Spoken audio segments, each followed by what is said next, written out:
कभी शांति, संस्कृति और अनुशासन के लिए जाना जाता था। आज वही रोहतास अपराध के अनुमान के पैमाने पर सबसे ऊपर गिरा जाने लगा है। लगातार बढ़ते अपराध, दोहरा हत्याकांड और फिर एक ऐसी घटना जिसने इंसानियत को शर्मसार कर दिया। पत्नी की निर्मम हत्या, शरीर के टुकड़े और लाल रंग के बैग में छुपाकर फेंक देने की कोशिश, ये सिर्फ एक अपराध नहीं है, ये उस सोच का आईना है जो समाज के अंदर धीरे धीरे जहर बनकर फैल रही है। लेकिन सवाल ये नहीं है कि अपराध हुआ है, सवाल ये है कि अपराध यहाँ तक पहुँचा कैसे, और क्या सिर्फ गिरफ्तारी से ऐसे जघन्य अपराध रुक जाएंगे? रोहतास में आज हत्या कोई बड़ी खबर नहीं रह गई है। लूट, मारपीट, घरेलू हिंसा, नशा, जमीन विवाद, हर थाना क्षेत्र में किसी न किसी रूप में अपराध की मौजूदगी है। छोटा सा विवाद सीधे हत्या तक पहुंच जा रहा है। इसका मतलब गुस्सा और नशा और कानून का डर खत्म। जब कानून का डर खत्म होता है तो अपराधी खुद को भगवान समझने लगता है। और इस बीच रोहतास पुलिस और पुलिस अधीक्षक श्री रोशन कुमार के नेतृत्व में तेज कार्रवाई जरूर हुई है।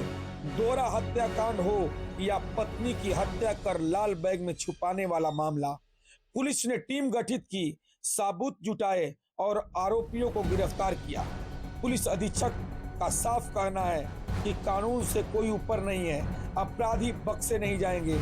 यह बात सुनने में सुकून देती है, लेकिन यहीं से एक बड़ा सवाल खड़ा होता है दर्शकों।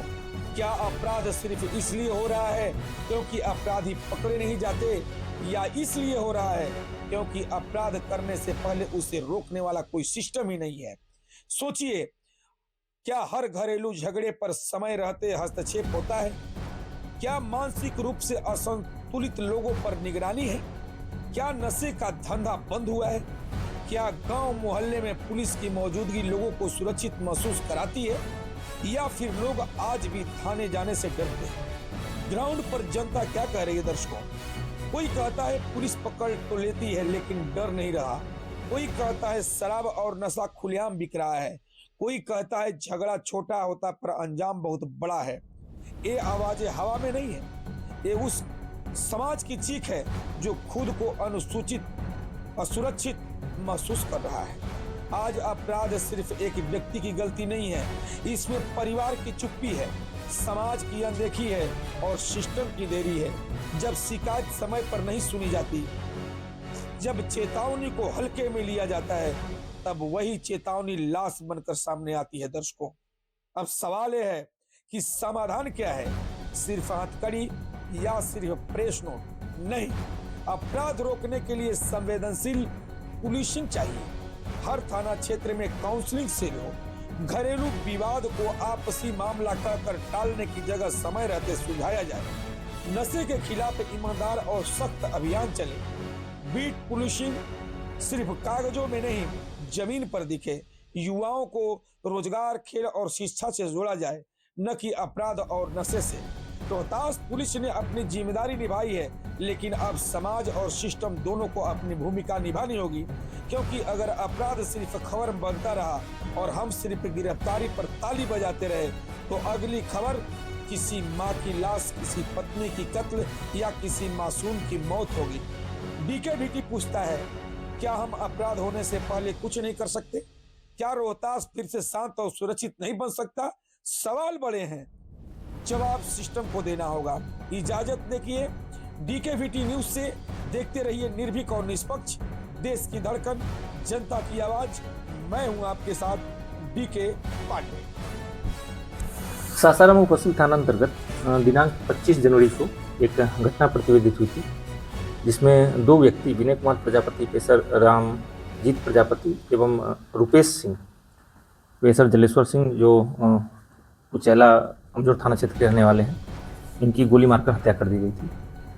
घटना की गंभीरता को देखते हुए अनुमंडल पुलिस पदाधिकारी 2 सासाराम के नेतृत्व में एक टीम का गठन किया गया था। घटना प्रतिवेदित होने के तुरंत बाद घटनास्थल पर एफएसएल टीम पहुंचकर घटनास्थल की वीडियोग्राफी, फोटोग्राफी करते हुए घटनास्थल से इस घटना में जो स्कॉर्पियो थी, जिसमें 2 शव बरामद हुए, और घटनास्थल से खोखा जो बरामद हुआ था, उनको उनका साक्ष्य संकलन किया गया था। उसके बाद तकनीकी साक्ष्यों के आधार पर 2 व्यक्ति आशीष रंजन उर्फ मन्नू और छोटू कुमार पेशर शंकर चौरसिया, इन दोनों की गिरफ्तारी घटना के 48 घंटे के अंदर की गई थी। ये दोनों उस दिन घटनास्थल पर थे। इसके बाद दिनांक 25 जनवरी को घटना प्रतीत होने के बाद ये समय ही इस बात की पहचान कर ली गई थी कि इस घटना को अंजाम देने में मुख्य रूप से जो एक कुख्यात अपराधकर्मी है पप्पू सिंह उर्फ विनय कुमार सिंह, उसकी भूमिका है। उसके घर में ही यह घटना कारित की गई थी। पुलिस के द्वारा लगातार उसके विरुद्ध छापेमारी की जा रही थी और माननीय न्यायालय द्वारा उसके विरुद्ध वारंट भी निर्गत किया जा चुका था।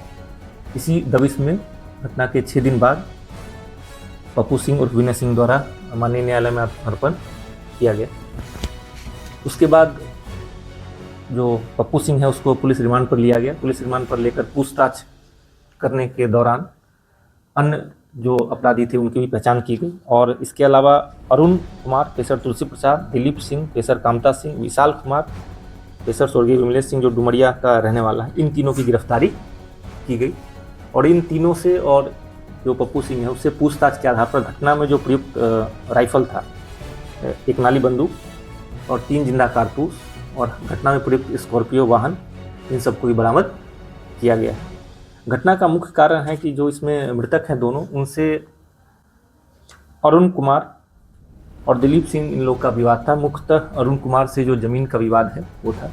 इसमें ज़मीन को पर कब्जे को लेकर पप्पू सिंह से इसकी साठगांठ थी और पप्पू सिंह को ज़मीन पर कब्जा कराने का काम दिया गया था, लेकिन उस ज़मीन पर ये जो मृतक है लोग भी अपना हक बता रहे थे। इसी विवाद की पंचायत के लिए इनके द्वारा एक साजिश के तहत दोनों को बुलाया गया था अपने गांव में डुमरिया, जहां समझौते के दौरान ही पप्पू सिंह द्वारा इनकी हत्या कर दी गई थी। ये घटना काफ़ी पहले से भी इन लोगों में विवाद चल रहा था। 2023-24 में भी इस ज़मीन को लेकर जो विवाद था उसमें कांड दर्ज किए गए थे, उसकी भी जांच की जा रही है। जो इस घटना के मुख्य अभियुक्त है पप्पू सिंह, उससे पूछताछ के क्रम में भी स्पष्ट हुआ है कि और भी 2-3 जगह सासाराम में भी और चलनिया, सासाराम मुफस्सिल थाना क्षेत्र चलनिया में भी जो कुछ विवादित ज़मीन है उसमें इसका हस्तक्षेप है और उसका एग्रीमेंट कराकर उस ज़मीन पर कब्जे का इन लोगों का प्लान था। इनसे पूछताछ में जो बातें निकल कर सामने आई हैं उसमें जो भी ऐसे विवादित ज़मीन जिसमें लोग इन अपराधियों की भूमिका है उसकी भी जाँच की जा रही है। इसमें आगे भी जो साक्ष्य आएगा जिनकी भूमिका है ऐसे मामलों में, उनके विरुद्ध भी कार्रवाई की जाएगी। अभी तक कुल मिलाकर इसमें 5 लोगों की गिरफ्तारी की जा चुकी है और एक व्यक्ति आत्मसमर्पण किया है।